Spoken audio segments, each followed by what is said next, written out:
Welcome back. A gym in Atlanta, Georgia, facing backlash for a sign in its window saying no cops allowed.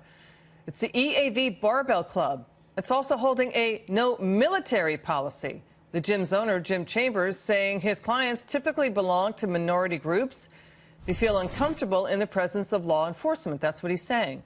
One response to the anti-cop policy coming from a local police officer. He's now challenging the gym owner to a boxing match, saying it's time to find alternative ways to bridge the gap between law enforcement and the community. Joining me now, Atlanta police officer Tommy LeFever. Good to see you, sir. Thanks for having me on. Good to be here. So why did you decide to challenge the gym owner to a boxing match? What do you hope this will accomplish? Well, the way I see it is, myself and Mr. Chambers are very different people, and I don't think there's much good to having us sit down and have a debate. This is a man that refers to police officers as modern-day slave catchers. He refers to us as the henchmen of the empire and an occupying force, and he's free to have those opinions.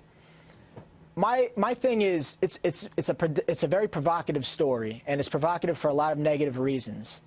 I'm trying to weave a positive out of a negative here. Every year I compete for the past 3 years in a major fundraiser for the Atlanta Police Department called the Guns and Hoses Boxing Event. And what we do is we raise money for inner city kids. We raise money, we put shirts on their backs for athletic events, we put shoes on their feet, we bring them on all kinds of trips, giving them opportunities that they really wouldn't have otherwise.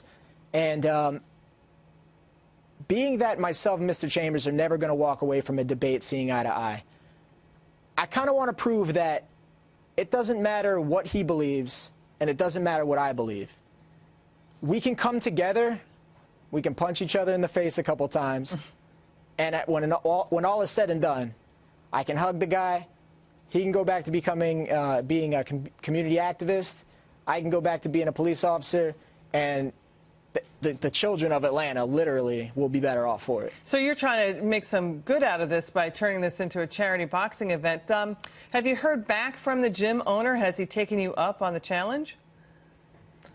I'm not really sure who, I don't want to speak for Jim, you know, I'm not really sure who is on his side of this is really getting their voice out there, and I wouldn't want to put words in his mouth. What I have been accused of is, you know, being a bully and being told that, you know, I'm trying to advocate violence. Listen, boxing is a sport. Mm-hmm. Boxing is a sport, and every person I've boxed, I'm not a professional boxer, but every person I've boxed in charity, you'll see us hug after. Do you think I care what that person's politics are? Mm-hmm. Do you think he cares what my politics are or what I do for a living?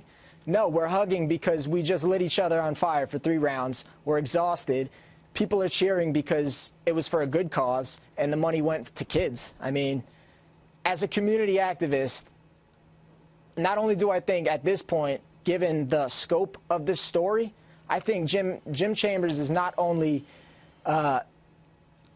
he owes this fight to the city of Atlanta and to the kids at this point, as far as I'm concerned. Officer LeFever, tell us if you win or not. Thank you for joining. Love having you on.